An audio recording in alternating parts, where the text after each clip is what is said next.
Shall we reconvene? All right, so I've known John for well over a decade, mostly through this project, or at least in this connection. And as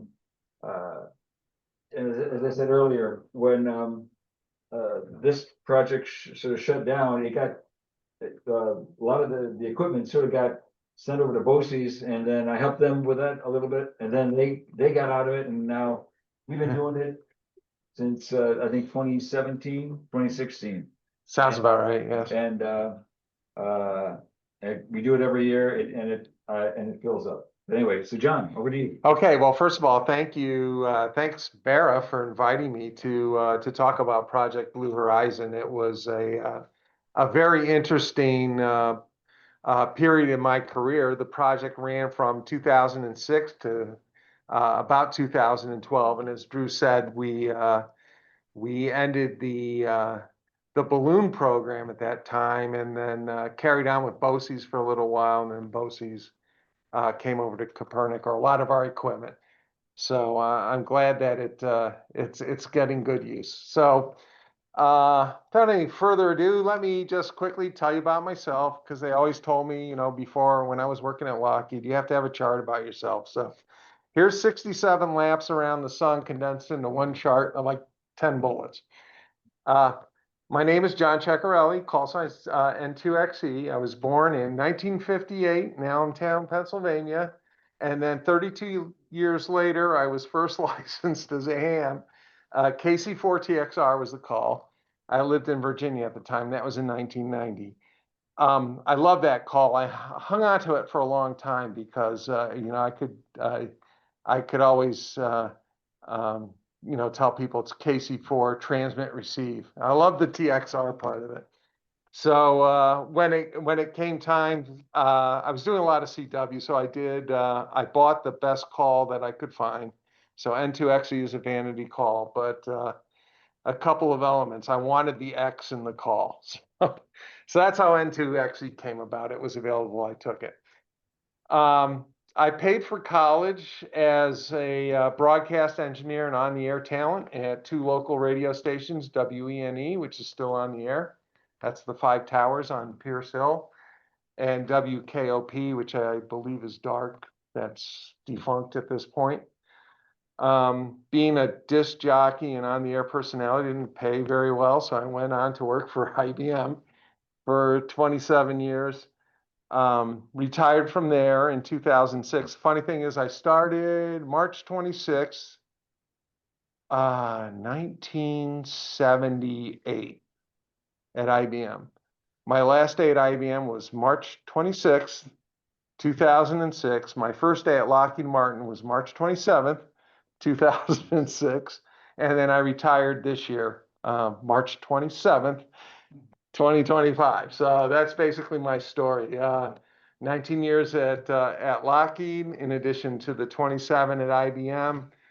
Then I'll brag a little bit. I authored 10 patents in that time. I think 3 of them were with IBM, 7 of them were with Lockheed.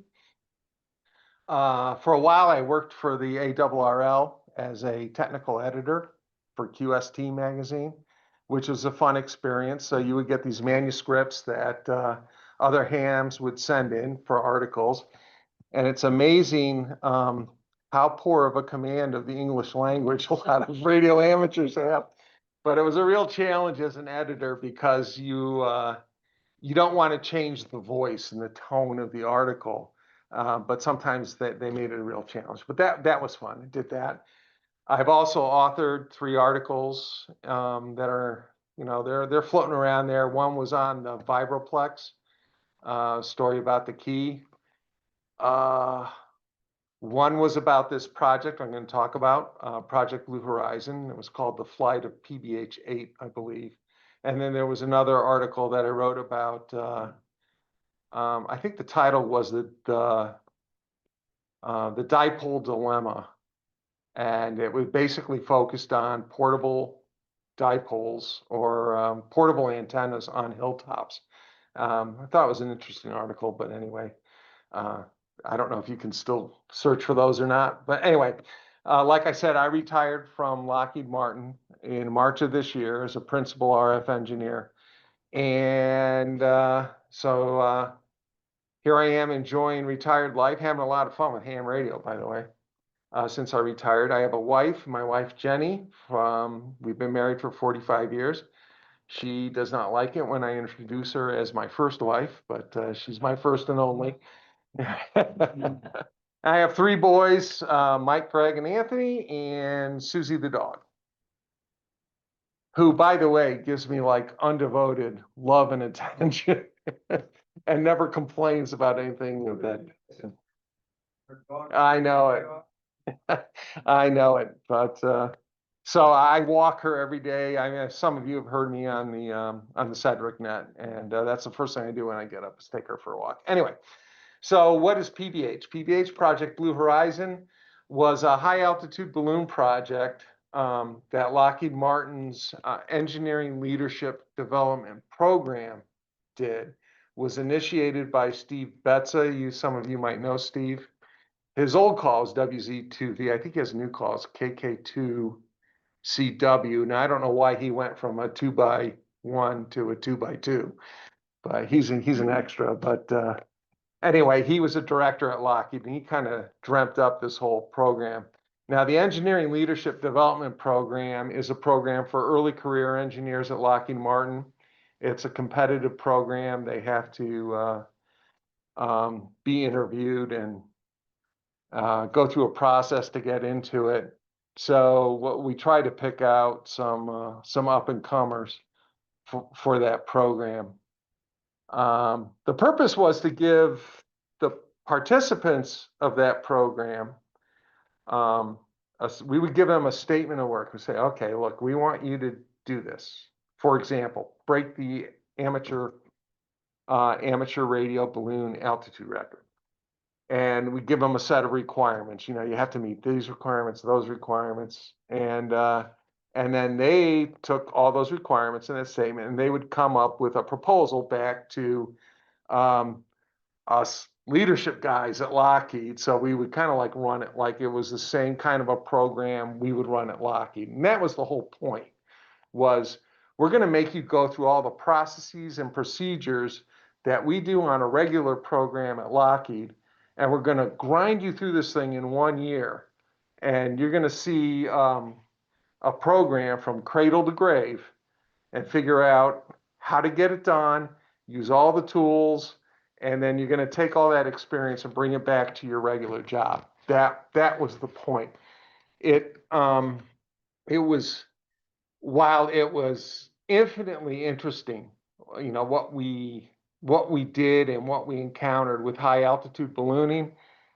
High altitude ballooning was just a vehicle to use as a training program to get these engineering leadership development people up to speed on how we did things at Lockheed Martin. So high altitude ballooning wasn't the point, but as you'll see later, it became the point after a while. So anyway, let's move on. So the project goals, there was a couple things that we really wanted to impress upon them. First was we wanted to force them to deal with government bureaucracies, because anybody that's worked in, I know there's some ex-IBMers here like Federal Systems Division or Lockheed Martin or BAE. Government bureaucracies can be a challenge. So they had to deal with the FCC. We made every participant get an amateur radio license. That was their first introduction. And we made them interface with both the FCC and the FAA, because now we're flying in national airspace. And even though they didn't have to get approvals from the FAA, we made them do it anyway.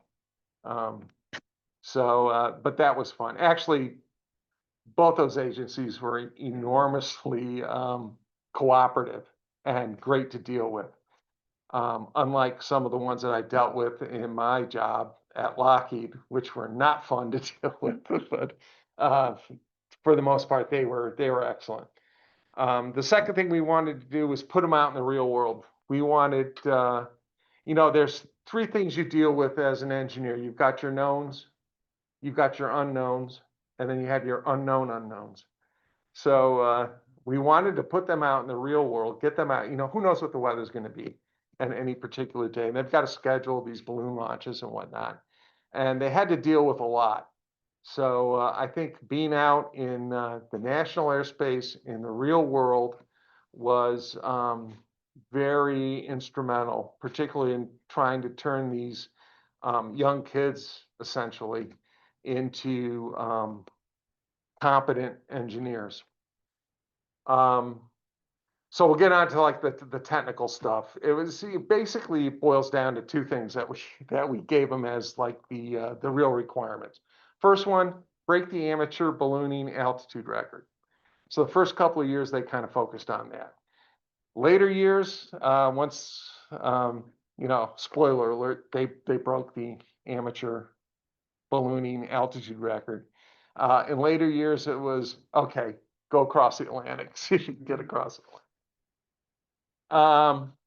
I'll buzz through here. I've got a bunch of pictures. I'll show you some of this, but I'll just run through the list because lists are boring. And by the way, if you have any questions, type right up because it's a lot more interesting for me if you guys we have some back and forth rather than me just talking. But in terms of hardware, the balloon itself, the what we call it the envelope, we use two types. We use a latex balloon for short duration flights, which is big party balloon.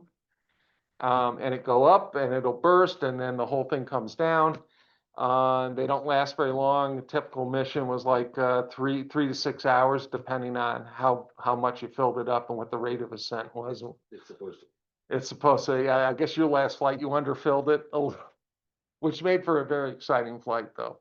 Yes. So kind of glad you did that. Then there were the other ones we flew were called zero pressure balloons, and we'd use those for a long duration. I'll show you that in a little bit. We did do HF communications on our long duration flights. We used a Small Wonder Labs Rockmite, which is a very tiny half-watt rock-bound transceiver. We used them on 30 meters and 40 meters, primarily 40 meters. That was the best band. We used this thing called a Big Red Bee APRS module, which was kind of like a self-contained radio and GPS receiver. So we used that for APRS. Command or the control of all the hardware was done with an Arduino microprocessor. The first flights we did, and I'll talk about why we use Morse code to communicate with this instead of other digital modes. But we used an MFJ Morse decoder, a little pocket MFJ Morse decoder, which worked okay. It had some drawbacks. We later developed a homebrew software to do the Morse decoding that worked a lot better, but it was much more restrictive. The MFJ Morse decoder could decode anything from 5 words a minute to 60 words a minute. But with that,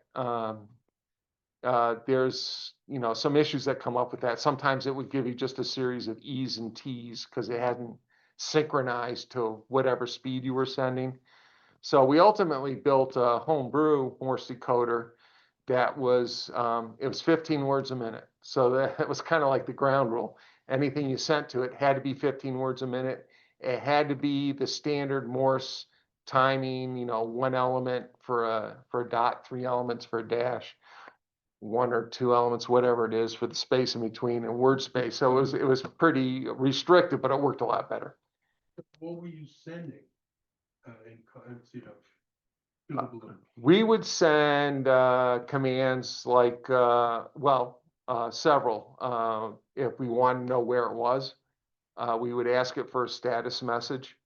Actually, I have a video of me actually doing that. So you'll get to hear what it sounds like from 1,000 miles away with a 1-watt transmitter. But, or an abort command. So if we want to terminate the mission, we would send that up over the HF link. It was just a handful, a small number of things that we would ask of the balloon. The zero pressure balloons, in their nature, and I'll talk about it a little bit more, but they have a vent at the bottom, so I call them zero pressure. They go up, they inflate, If they go up any higher, helium vents out the bottom and they kind of float around. And then when the sun goes down, the balloon cools, shrinks a little bit, its altitude descends. So we have ballast systems on board. So one of the other commands was to drop ballast if we want to get the balloon back up higher or whatever. Later years, I don't know if you guys, I don't know if Spot's still around. They make these little, so they had become affordable. And again, this was 13 years ago. I think it was when we ended this program. So the technology's advanced quite a bit. But when the Spot satellite transponders came available, we would use those. Because if you have APRS or whatever, you get below like 1,000 feet, you lose any connectivity to an APRS node. So, and we also, I don't think I mentioned in here, there's more hardware here, a whole bunch of hardware. We also had a 70 centimeter beacon that was, its purpose was just for radio direction finding. In the event, you lost APRS when it got low. So we knew about where it was, but we would go out with DF equipment. Basically, it was a fun fox hunt. And I'll show you a video. You'll see some people holding this orange tube. That's the 70 centimeter beacon. I used to hide it somewhere in Broome County or Tioga County, and we did some training exercises like at the Lockheed facility on how to direction find, and then I'd throw it out. It's somewhere in Tioga County. Go find it, and I'd send them off, and they'd have to go bring it back. Some of the short duration flights, again, we used an MFJ simplex repeater controller. It's a little pocket sized kind of widget. And the way it works is when you key it up, it just records whatever comes in the audio stream. When you drop the carrier, it plays it back, all on the same frequency. So not super efficient, but when you're out in somewhere in Nowheresville in the Catskills, and we didn't have Ford at our disposal to tell us what repeater we might be able to use. Or if we wanted to communicate between like a WeGo and the chase team that would be 60, 70 miles away, we would use the simplex repeater. It was great because, you got a balloon up there, at least when it was up high. I mean, you've got a balloon up at 100,000 feet. You got a great repeater. So the antennas, we did J poles, like twin lead J poles. I think everybody's probably built one of those. Yeah. So we would use those for VHF and UHF, and we use an end-fed half-wave trailing vertical antenna for HF communications. So sometimes we'd have both 30 and 40 meters with straws separating them, but that's what we did for that. Power was supplied by AA batteries. We used alkaline AA batteries. Again, 15 years ago, lithium wasn't a great option then. And AA batteries tolerate the temperature ranges that you would experience. So you get into a nighttime regime up at 80,000 feet, it gets really cold, like minus 40, minus 50. So the AA's work the best. We would put cameras on short duration flights if we were going to get the payload back. We didn't put them on the long duration flights because we usually never recovered those payloads. And we used a Yaesu VX3 for 2 meters and 70 centimeter comms. So here's a picture of a latex balloon. Like I said, it looks like a regular, just a giant party balloon. This is a zero pressure balloon. These things are interesting. So at ground level, they look like this plastic bag with a bubble in the top. As they get up, then they got up to like 100,000 feet, 120,000 feet. That helium bubble expands and takes up all that plastic. So you don't see any of this loose trailing plastic when it's at altitude. This thing's enormous. It's just a big teardrop in the sky. But at launch altitudes, it looks kind of weird. But that's a zero pressure balloon. They're made by a company called Aerostar, and I think they're in Sioux Falls, South Dakota. they won't sell it to you unless you have $1 million liability insurance policy to back, because they're not going to sign up for any liability that might what happen with these balloons. Lockheed didn't want to, while they have the insurance policies, they didn't want to underwrite it. So the Engineering Leadership Development Program worked with Cornell, because Cornell would do all the systems engineering classes for them. So Cornell ended up fronting the insurance for these things, but they were fun to work with. That's a Rockmite, Small Wonder Labs Rockmite. We would put it in an Altoids tin as a case, which a lot of people did. I think back in the day, I think they sold before Dave Benson went out of business. They still sell these things. They're like, there's companies in China, and they call it the improved Rockmite or whatever. Like I've seen someone put out 8 watts. That wasn't available to us at the time. We would take these, we'd modify it, because it was about a 1/2 watt output, and a lot of the the inductors in the output stage were like these radial lead low Q inductors. So we would wind toroids and improve the power output and get it up to about 1 watt. And Hey, John, yeah, can I give you a quick question? Did you sure. ever temperature test these before they went in the balloon? Because something No. like this, when you're at -60, okay, no, all right. No, we Thanks. didn't, and I'll tell you why we didn't. Because on some of the earlier latex short duration flights that we did have temperature sensors in the payload, and it with all the equipment in there, and the payload box is big styrofoam box basically. Even at night when it got down to like -50 with self-generated heat, we never got down below about 0 degrees C. All right, thanks. In the That interior. explains it. So no, we didn't do a lot of environmental testing, although I have a story about that. We'll get to it. The Big Red Bee is a GPS receiver and an APRS transmitter. So you can see the patch GPS antenna on the top of this thing, fairly low power. We had a bunch of issues with this thing. I think we provided this company with a lot of free engineering to work out a lot of the bugs that we had. Still around. They're still around. They still sell it. Arduino, I think anybody that's worked on with microprocessors or digital, if you're digital hobbyist, Arduino is pretty popular. We liked it because it was low power and had a lot of analog to digital inputs and digital to analog inputs. So if you're going to put radio, audio, and host a Morse decoder, it was pretty easy to do on the Arduino. And the Yaesu VX3, I don't think they make this thing anymore. Although I think Baofeng has a UV5R Mini, which is about that same size, and only costs like $20. This thing was like $200 back in the day. So that's what the Simplex repeater controller looks like. That is discontinued, unfortunately. That was a fun device. And this is what the MFJ Pocket CW reader looks like. And we would throw, it's got an audio input and a serial output on the front panel. It was very easy to interface to. So in terms of, software and how we planned for flight routes and whatnot, we used a couple of standard, I don't know, has anybody used VOA cap for HF propagation?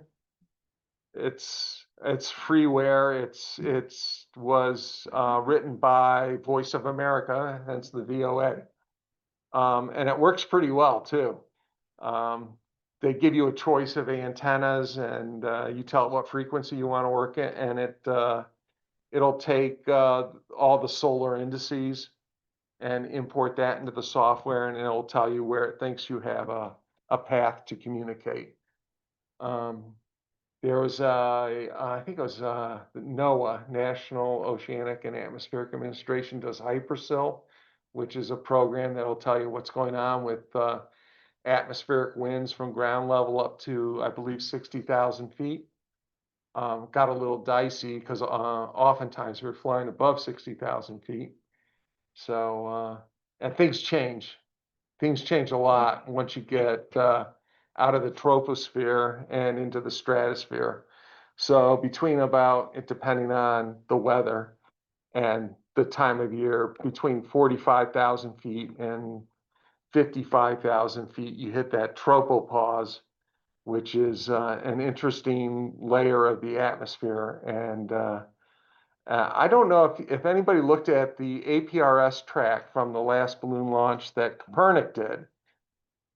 It's very obvious when you hit the tropopause because you get like a loop, as there was a little loop in the track, because the wind directions tend to shift 360 degrees depending on the altitude. And there's actually, I think Google had a program called the Loon program, which was a high altitude balloon program. I think originally they were trying to provide Wi-Fi coverage or internet coverage over rural areas with it, but they used that region to maneuver to station keep the balloon. So they would send a laser up and down, and the laser would reflect off of dust particles in the air, and depending on how far, the time delay they were looking for reflections, they could figure out what the wind direction was, and then they would position the balloon to where they wanted it to be. We never did anything like that, but I thought it was kind of cool. We did, like I said, Hypersil only got you so far. It was good up to 60,000 feet. We developed our own software at Lockheed to predict where the balloon was going to go and what was going to happen regarding flight dynamics. There was one guy in particular that did most of that, and he worked with NASA, who was very cooperative. Particularly when you had these zero pressure balloons, as I mentioned earlier, they'll go up to a certain altitude where they stabilize. They're not going to go any higher because they'll vent helium out the bottom. But when nighttime comes, you're not getting the solar radiation and the balloon contracts a little. You're not getting the infrared radiation off the Earth, and that plays a factor. So this software took all of that into account. No, it's right there. You missed.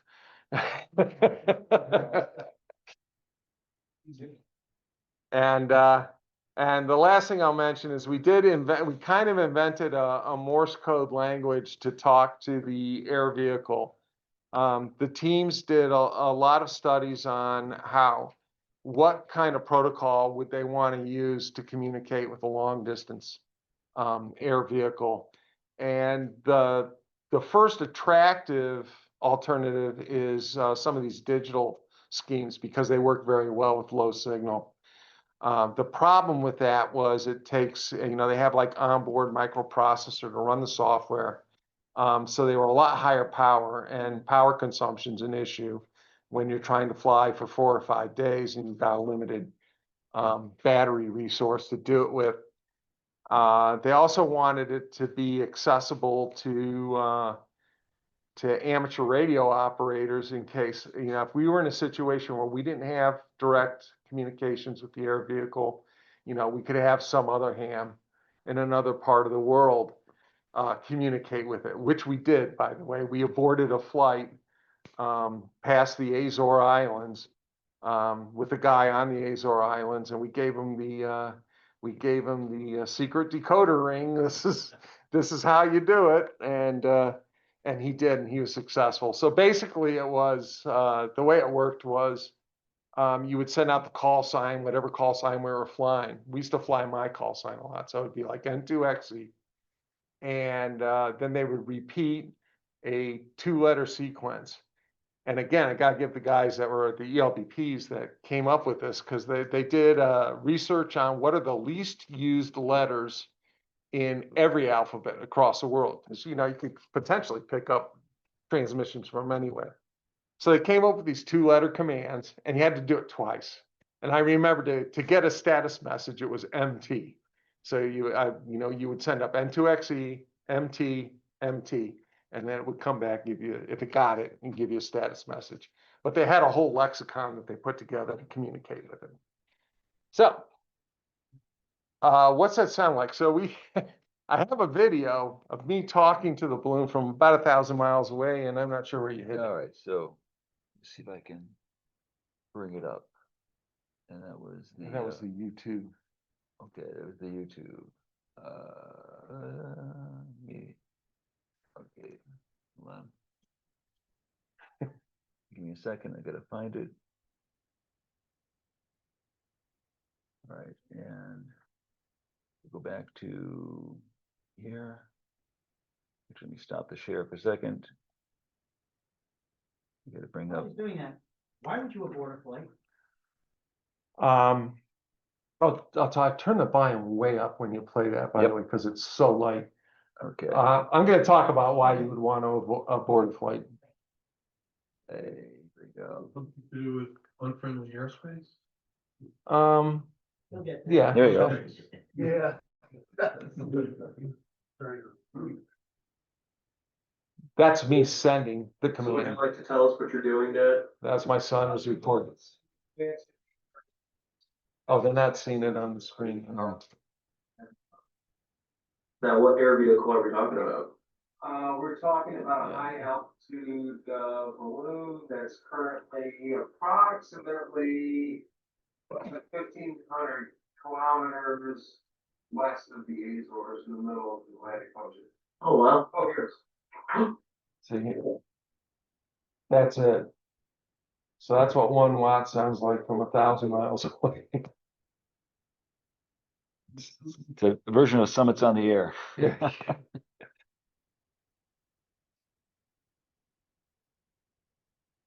How many times does it repeat?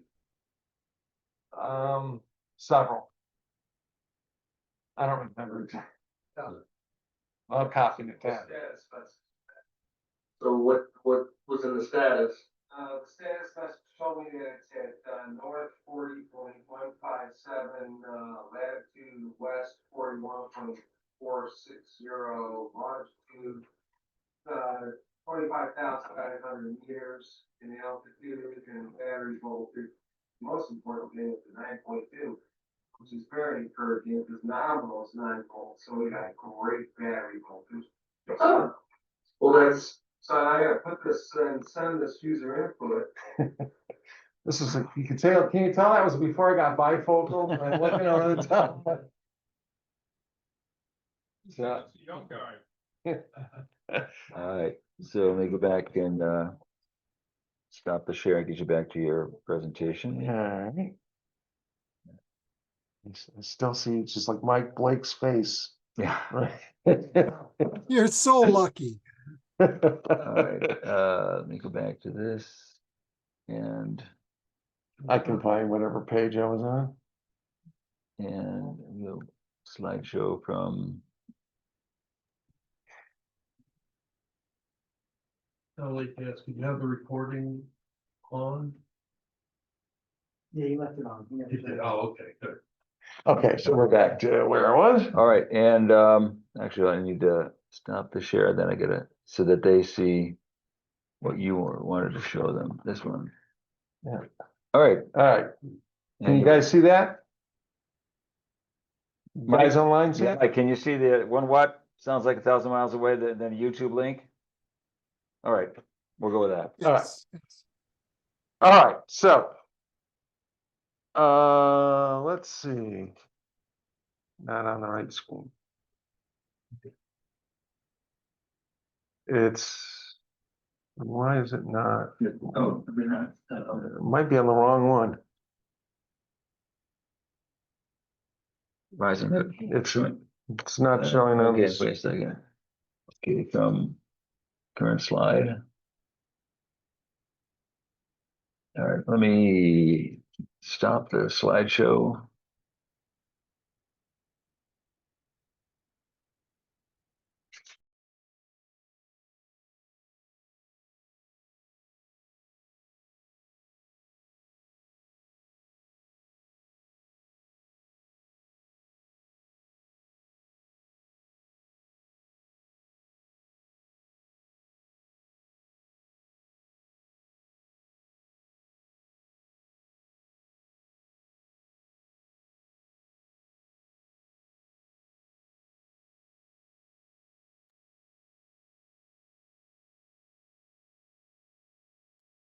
There you go.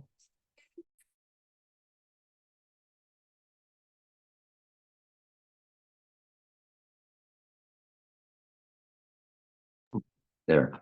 Okay.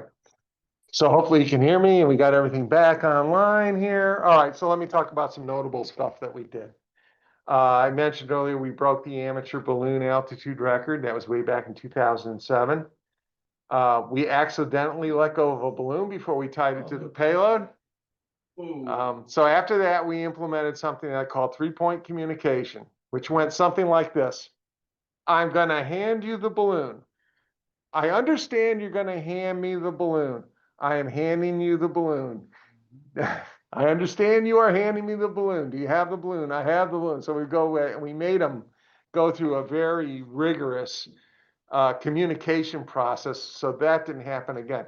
Now, I think they did that with the latex balloon, and they're not particularly expensive, but there's about $200 of helium in it, which is, so it's not something that you want to give up. Anyway, so that was interesting. Then that led to some new procedures. We got asked by the Canadian Aviation Authority, I think somebody asked this question earlier, why would you want to abort? We were flying at like 38,000 feet up the coast, the Atlantic coast. We went up past the United States, up to Newfoundland. And then when we entered Canadian airspace, we had called the CAA, which is Canadian Aviation Authority. And we said, look, here's who we are, here's where we are, here's how you can find us on aprs.fi. Plus the balloon carried a radar reflector as well, so they'll see it on their air traffic control radars. And so everything was cool, and then a few hours later they were, can you get that thing out of the air? And they really didn't give us a good explanation. And now the interesting thing was the night before, it had intended to be a short duration flight that we were going to terminate at the New York-Vermont border. So we launched at twilight. It flew with the prevailing winds up towards Vermont. We issued it the abort command. Nothing happened. Kept going up. So we're like, okay, we tried that a bunch of times, and it was like, all right, well, what the hell? Let's just ride this thing out. Let's see where it goes.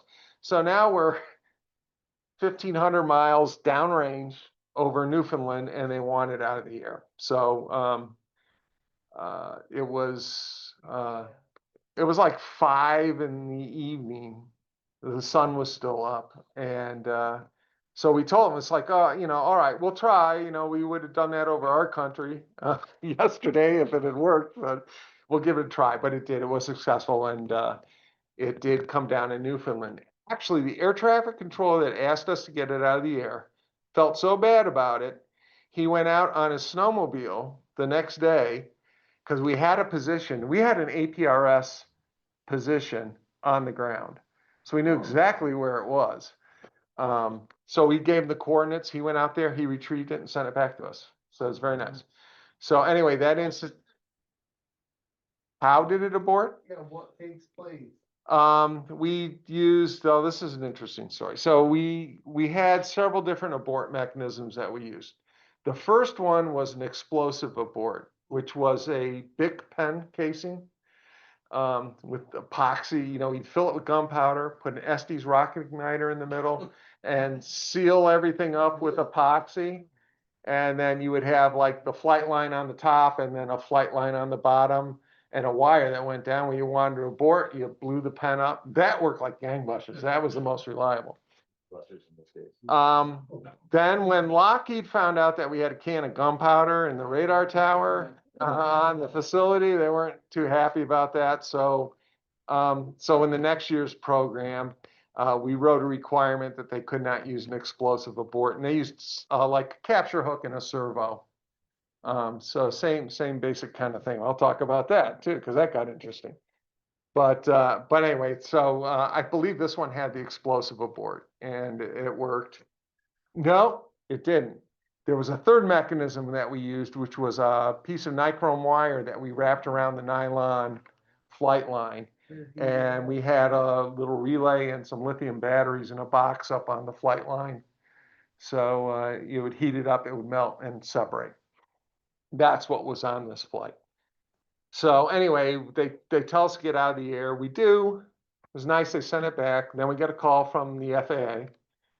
And it was very friendly. They said, look, you know, you guys didn't do anything wrong. You have every right legally to do what you did. But here's why we don't want you to do that. So it turns out that there's this program called the North Atlantic Tracks Program. And it's how they send airplanes from North America to Europe. And they tend to send them in flights. And they you know, they're like a nautical mile horizontal spacing, 1,000-foot vertical spacing between them. They assign, they'll have like 20, 30 aircraft going in, you know, as a swarm. And it's all, none of it's radar control because radars don't go that far over the North Atlantic.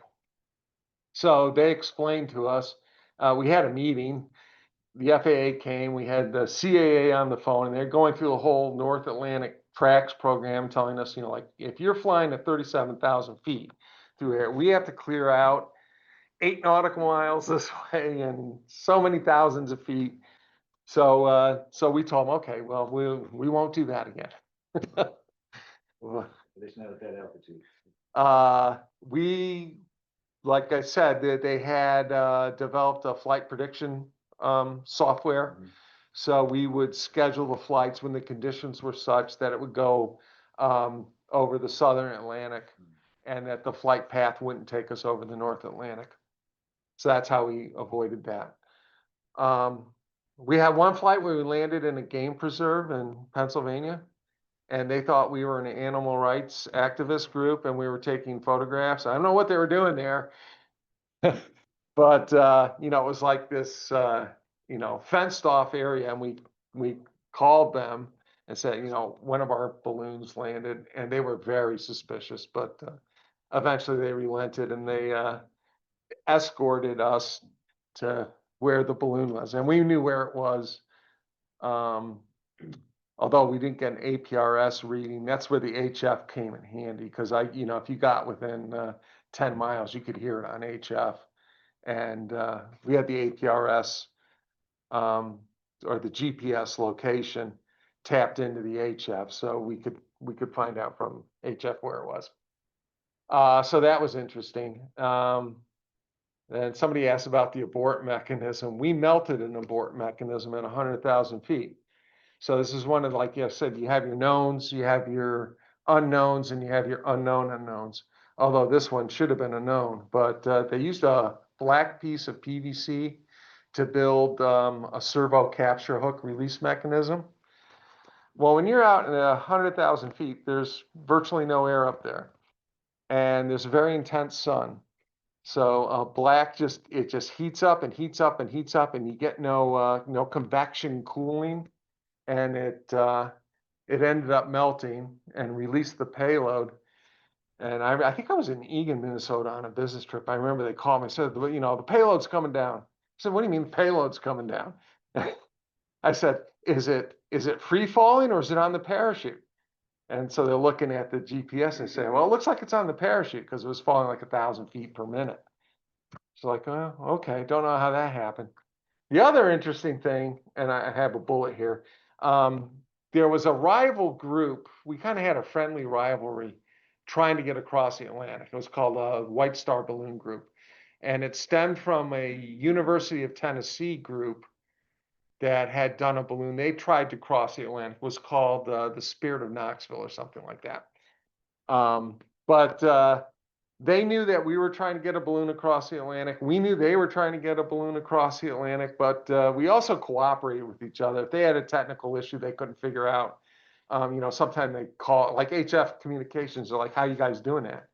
And, you know, we don't have any secrets. Here's what we're doing, how we're doing it. Well, it turns out there was, when the thing came down, which was in Western New York, because we were above the tropopause, so we were intentionally trying to go from east to west, because the winds above the tropopause in the summer go the opposite direction. So it ended up in Western New York, and somebody from the White Star Balloon Group was nearby, retrieved the payload for us, and we arranged a hostage exchange or whatever it was. So they gave it back to us. So that was fun. And then in 2012, I think it was on our last flight, we established a distance and duration record, and we aborted the flight east of the Azore Islands. And the reason why we did that was because the winds shifted and it was starting to head up north, north. It was still east of Spain, heading towards the UK, but right into the North Atlantic Tracks program. So we had promised our management that we would not fly in the North Atlantic Tracks. So, and actually, we did not have a communication link with the balloon, but a guy in the Azores did. And we were like emailing back and forth. And I think I mentioned this earlier. We said, all right, here's the secret decoder ring. This is what you send. And he sent it. And At 15 words a minute. at 15, we gave him, we said, look, you want to don't use a vibraplex. Don't use a hand keyer. Use, use an electronic keyer, 15 words a minute. And here's the sequence, which he did. He also, because the North American APRS frequency is different than the European APRS frequency. So we were getting close to the Azores. I don't know how we got in contact with this guy, but he had an APRS node. And we asked him if he could tune it to the North American frequency, which he did. So then we were on APRS 5 for plus or minus 250 miles from the Azores, which was very helpful. So, and that's another reason why we wanted to use Morse code as a method to communicate. All this was advertised. The amateur radio community knew about it well in advance, and we had a lot of people following it. But the ability to have a ham help us out, wherever it might be, we deemed beneficial. So that's what we did. You had a 2-character secret code that was, somebody could have intercepted that and. They could have if they knew what frequency. Well, actually, they did know what frequency because we published that. Because we had a lot of hams listening to the status message would automatically play once every 10 minutes. So we had a lot of hams that would go on our website and say, I picked up, your lat long, and they would send us the data. So they did know, but No shenanigans. You know. well, I don't know how they wouldn't have known the abort command because we never sent it, right? We never sent that over the air except that one time. So if they wanted to send it, it's like, right. So anyway, I think, yeah, I have one cool photo. So, this is, so it's PDH 14. Do we have a date? 2011, I guess. So this big black shadow you see there, that's a zip tie. Yeah. That's the tag end of the zip tie that was holding the camera in place. Boy, did the students got a lot of crap from me about it. It's like, come on, you couldn't cut that off. But anyway, we were looking at these photos and we're like, yeah, is there any features here that we can identify? And it took us a long time to kind of figure out what we were looking at. But then somebody went on like Google Earth and you can do a vantage point from 86,000 feet. So they turn around and we're looking at this stuff. And the thing that kind of blew me away, I'm tethered. I grabbed the transmitter. Was it got labeled as Long Island. And you can see the fork in Long Island, and I thought it was just a weird reflection or a cloud. But Google Earth kind of helped us pick that out. But it was just amazing what you can see from 86,000 feet, and that wasn't even as high as. And there's still a good amount of snow on the ground, but you can see like the Round Out Reservoir, the Ashokan Reservoir, the Tappan Zee. I still get a thrill looking at that. So anyway, there's one thing I'm going to leave you guys with. I'm going to show you a video, and it goes about 12 minutes or so. But let me just kind of wrap it up. So Project Blue Horizon was never really about flying high altitude balloons. That was just the vehicle that we used to try and teach early career engineers how to run a program. However, in the process of doing it, I think we all got into this because it was just so fascinating, the stuff that we learned. about RF propagation, weather, atmospherics, thermodynamics, melting our abort mechanism at 100,000 feet. Funny things happen at 100,000 feet, high voltages arc where they don't on the ground. There's all sorts of stuff. And, but all the participants, I think the one thing that was pretty impressive was just how well they worked as a team. All of them, it was like year after year, they all coalesced as a team. And there was a certain, engineers are kind of get branded as being, logical and stoic and devoid of emotion. And I think, well, no, they get emotional. It just might be about an inanimate object instead of people. So anyway, every year I would do a video at the end of the project, and I'm going to show you the video that I did for the last year. So it was the program closeout. Some of it might be a little inside baseball, just ask if it's like, what are they doing there? But what I tried to show was, a little bit of that excitement and emotion that goes into engineering. So with that, All right, I'm gonna here, and I'll stop the share. turn. Yes. You never heard, but why did the program end? Watch the video. Okay, so give me a moment. I'm gonna get out of here. Get The into. balloons that came from supposedly China, do you know anything about those, or the government send it? Well, I not any more really than you knew in the news.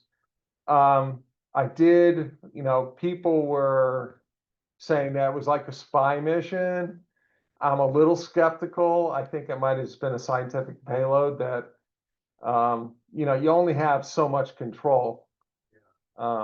It's difficult to steer a balloon unless you're like right there in the tropopause, like I said. But I think it was just. It sounded like they were steering it from this site to there to there. It's like they. I don't know. To me, it looked like it was just following the westerlies. It was like at 50,000, 40,000 feet. And I'm None hoping. of your balloons got shot down. Say again? None of yours got shot down. None of ours got shot down, although we did fly one over Manhattan once. Oh, yeah. We were at 56,000 feet right over Midtown Manhattan. I was expecting a phone call, but we never got one. About that, you were on WNE, did you use what name did you use? John Decker. John Decker was my on-the-air name. Do you know Ray Ross? Sounds familiar. He was the program director at WNE. He said, well, you can't go on the air with Ceccherelli. It's too ethnic. All right, here we go. And you're gonna want to crank the volume on it too. That is a famous name.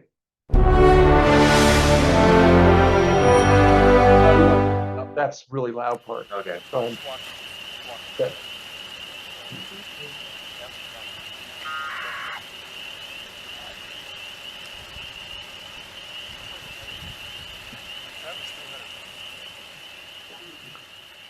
You go down to the hangar. It's always cool to be in the hangars as engineers in general, when we're going out there for helicopters or whatever. But you're out in the hangar. The hangars are kind of a cool setting, and you don't get to get out there very much. And so already you're kind of getting excited. Your pulse is flowing, beating a little bit harder, and everything's kind of moving along swimmingly until they start enrolling the balloon. And once they start inflating the balloon, and you start seeing how big these balloons are, and kind of the long train of payload they're going to suspend from them. You really start to kind of get excited and go, wow, I hope this is going to work, It could be windy out there. This looks like it's going to be a bit challenging. You kind of hear the people do the different checks and say, oh yeah, VHF is working, HF is working. You start saying, wow, this is, you see it all come together, and you really start to get excited. And this involves flight, and it's almost uncontrolled flight, where you don't necessarily get the vehicle back, and it's over long distances. It's actually out of sight. You can't see it directly. You have to communicate remotely. Well, I think having the system go up, the excitement of the balloon launch, the different payloads, the complexity of the system, the ground team, in involvement of the high school students. So I think there's a lot of elements of excitement that come together with this project. I guys will agree, once the duration flight was in the air, that was a lot more engaging than anything leading up to it. Just the experience that you gain from PBH, I mean, you don't get to see it really in any of our programs here. I mean, you see the short bursts of it, like say the requirements writing phase, and then you hand it over to someone, and we'll take it from here. Right. It's like the Campbell's condensed soup version of a program. So in a year, they get to experience something that normally takes 4 or 5 or 6 years to see a program from the proverbial cradle to grave. And in the migratory nature of the business we're in, very few people get to stay on a program from proposing it to program closeout. And that's important for somebody to see that, to see what decisions they make on day one affect them on the last day. But to say we're going to launch a balloon and set the world record for altitude, well, I can explain that to Aunt Sally and Grandpa, and they're going to get it immediately, and they're going to say, wow, so this is what you engineers do. You actually put them out in the real world, and the real world actually sees what you do. And so that's got a sort of like a double-edged sword. So in one sense, you've got a lot of pressure as someone who's in the project because you want to do well, because it's not just your peers and coworkers that will see whether you succeed or fail. It's the whole world's watching, essentially. To be honest, I want to beat this record. And I was all excited. I remember waking up in the middle of the night, going on the website. Refresh. Yeah. I'd look for a few points and I'd be able to go back to bed. But yeah, it definitely changed how I felt about the program. I really got into it a lot more once we finally released the balloon. They were a great team, even though some are virtual, some have kind of found permanent positions towards the end of the program. They never gave up on each other as a team. I've worked with many of the past participants, and a lot of them were program management roles, and there's a certain level of maturity I think that they bring to those jobs from this program. It's something actually live. It's actually in the area, watching it really go over. It's not just... No. It's real. It's not just some robot driving around on the ground or... There's elements of the program that we just hadn't seen while we were here. So proposal, I'd never done any proposal work, so that was all painting. So, and I think everyone on the team, there was parts where I was like, I've never done this, I don't know what that is. So, squishing the whole program down to the accelerated schedule made it beneficial, somehow. I'm particularly proud of the HF subsystem that we fly, because I've been very involved with that, but so I feel it with them, just like they do when they fly. I'm just as nervous as they are, because I've got some skin in the game too, and I think everybody thinks the same thing. Right. God, if something fails, make it not be my subsystems. But it was definitely this moment of decision making of, we're over land. We could go on maybe another 40 hours, right? If we don't know, right? But then we were starting to get phone calls from the Newfoundland air traffic control, and it just became this it became so real. And so we lost the GPS link, and we were like, okay, well, let's abort the mission, right? We sent up the abort command. The payload responded to us, got it, and it kept going up. But again, you wouldn't be able to develop the enhanced Morse decoder if you didn't understand a lot about how beyond line of sight communications works, and you wouldn't have known that unless you worked with year 3 and year 1 and year 2, where they had a lot of problems, and that enhanced Morse decoder was a response to all those problems that we had. And when he finally hit it, and then immediately we heard the response from the air vehicle, I mean, it was like something out of a movie, right? I mean, people were cheering, and Matt's just like, it was surreal. It really was. It was like you can't lose hope, and all of a sudden Matt never gave up, and he could have easily 20 minutes prior to that walked away. Made contact, and the place just erupted. I mean, there was excitement. It was something like I've never been a part of. I was impressed at the ability to control something over those great distances, and to have the ballast dropping to some level of precision where we had control. I mean, controlling an object that far away, I don't know what it feels like to do a NASA mission, but that's like hitting a golf ball into the 100 million mile away hole in one. I was up running the flight operations right up here in the tower. And I remember moving away from the ground control computer, running over to the window, looking through binoculars, and just sitting there waiting while Lindsay was doing the countdown. And when we finally let it go and it started rising, both me and Lindsay jumped and hit the ceiling. We're able to utilize the ham radio network because of the countless thousands of people who have gone before and participated in the construction of the network.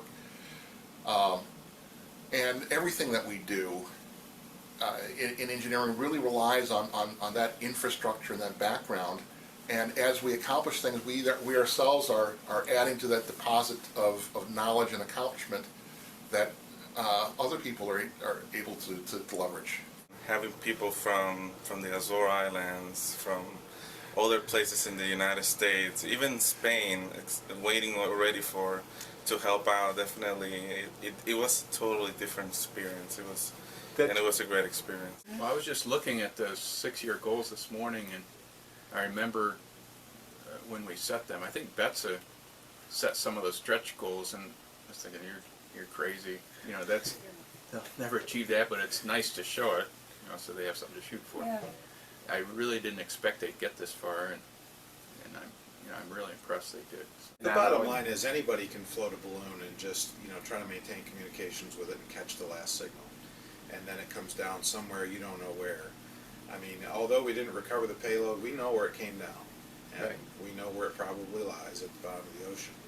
And, that as much as anything is one of the most impressive things about that particular flight. Yeah, it was great to break the world record, but the fact that we ended it on our own terms, I think, was the most impressive. Right, so the main focus is learning, and I think, no one would sit in this chair and tell you that they didn't learn anything. I think all of us learned a tremendous amount, and I think we'll all be better in our careers for it. Because you've helped out and you've been on the project and you're kind of like, oh, I don't know if I want to really grill these guys, but eventually you get to the point where you get used to it. You realize that it's you're helping them. exactly. You realize that you're helping them, not grilling them. We are still early career professionals, and we do need that mentorship and that guidance, and I think the customer team did a great job at providing that to us. They're authority figures that are judging them, and I think it gives the program that intensity and pressure that I think it needs to drive home what we're trying to drive home.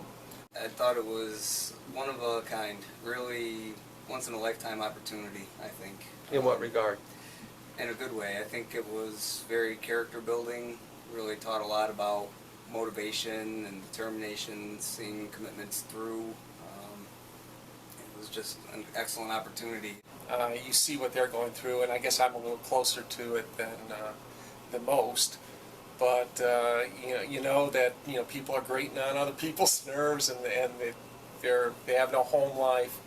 And like I said earlier, they've been struggling just to get this creation put together. But they're excited when they're out there on the launch pad, and just watching the activity and the intensity and the nervous laughter, and then when they finally kind of buckle down, and at the final moment they're all holding it, they all have a role. It's like a choreographed dance, and they get up to that moment. When they let it go, you just want to cheer. It's probably the moment that's brought me back to the program year after year after year. Probably a good time to put a wrap on it. It's a good time to kind of say that, we've set some records, we've gone as high as we could go, we've gone as long as we could go. One of the records still stands. Maybe we'll try again in the future, but for right now, it's a nice time to put a bow on it. Well, if you had the opportunity to do this all over again, would you? No. Not at all. Absolutely. Would you do it again? No. It was a good experience. Would you do it again? I won't do it again. I love the project. Yeah, I would never want to do it again, right? But I loved it. Yeah. Vic Capri has said it's the greatest experience that you'll never want to do again, or something like that. That's a perfect way to describe it. Yeah. Vic hit the nail on the head. It's one of those things that, I probably wouldn't necessarily turn it down right away. I probably would do it again. Always use this cliche that it's the best experience that you'll never want to do again. For me, I would do it again. I've done it again. in effect, right? I've been kind of clinging to the program since I left it.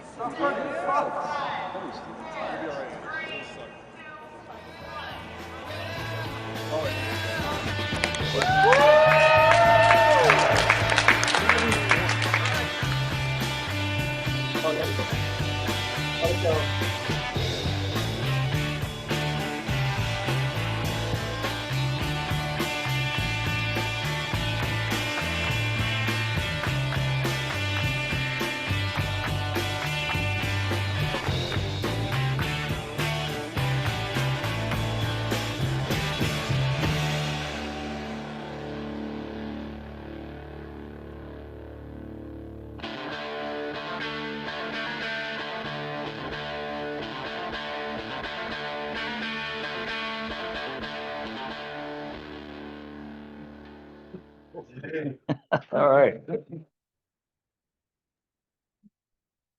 No, I went kind of long, but if there are any other questions about the. What's this something about balloon to balloon? Oh, that was one of the things that we did. One of the years we launched 2 balloons simultaneously, and we did a relay. I think I can't remember. I think they launched one in Elmira at Harris Hill and one over at Lockheed. And then we had somebody like over in Deposit, and they like communicating to somebody over in Corning, and then they did fired some frames from the camera or whether on the command. So I have to say, outstanding video for a radio DJ.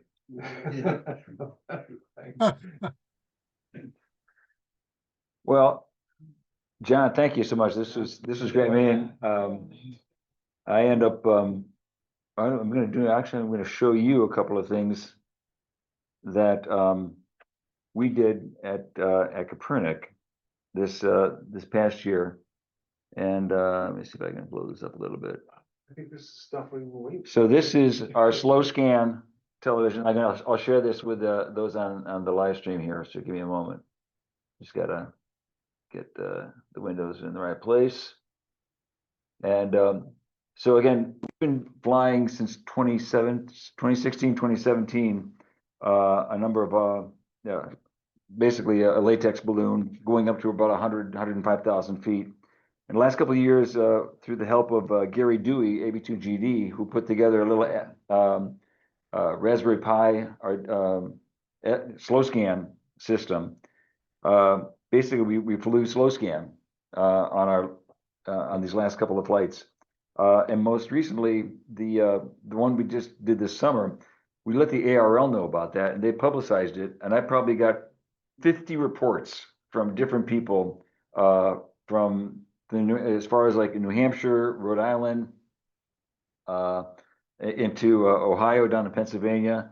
There's actually one guy in India who actually sent me a report, but what he did was he actually used a web SDR to connect to a station in Poughkeepsie on listen on the frequency and still decoded the images. That's a great shot of the blue horizon, though, isn't it? Yeah, and let me see if I can. Did you get your payload back? I did get a portion of it back. It's part of the engineering process, right, John? You learn as you do, and even though this is like my 7th or 8th flight, the top was not secured. The duct tape did not hold on. So we know what we're going to do next year, or we know what we won't be doing next year. So that's yeah, we dissuaded the use of adhesives. Yep. Was it because the temperature?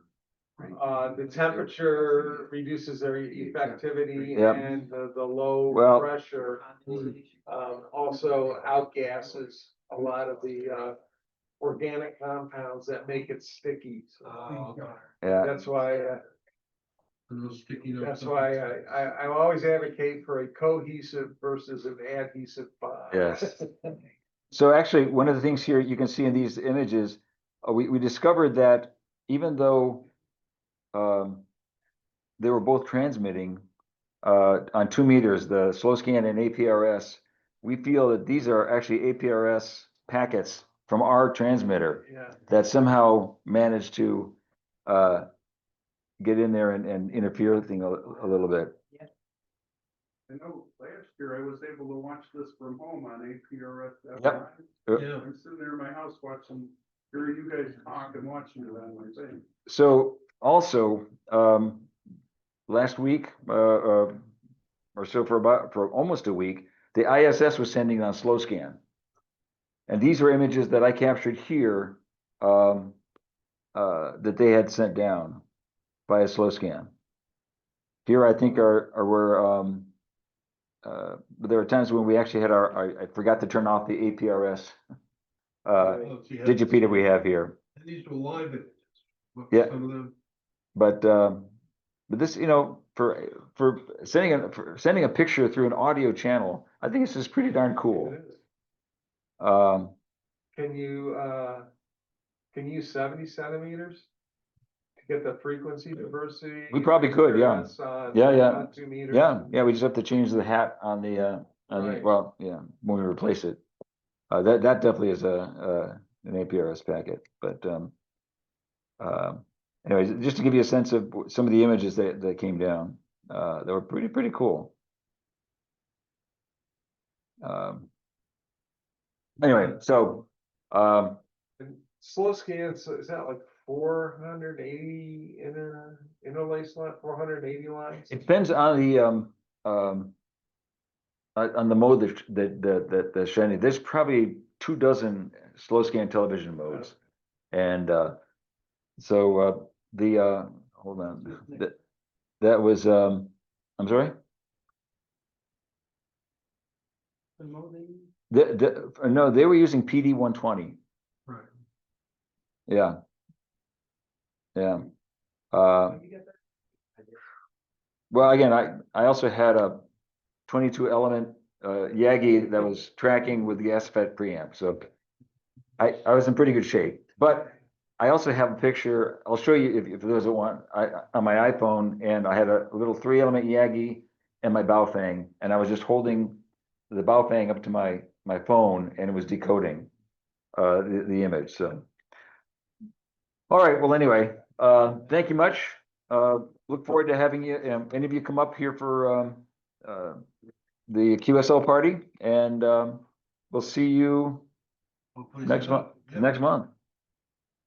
All right. Nice job, John. Thank you. Thank you, Drew. All right. Thanks, Mike. All right. Take care. Have a good night. Thank you, John. Excellent job, John. Thanks a lot. All right. Nice program, John. All great.